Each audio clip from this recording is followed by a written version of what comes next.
পাগলা একদম বিভিন্ন অবস্থায় আছে এইভাবে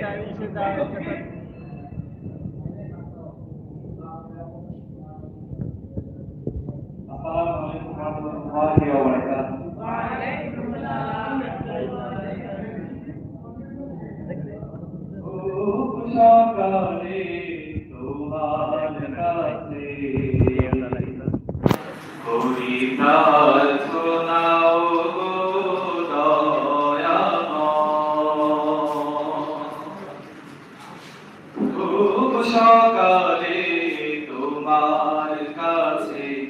হরিকাল শোনাও গো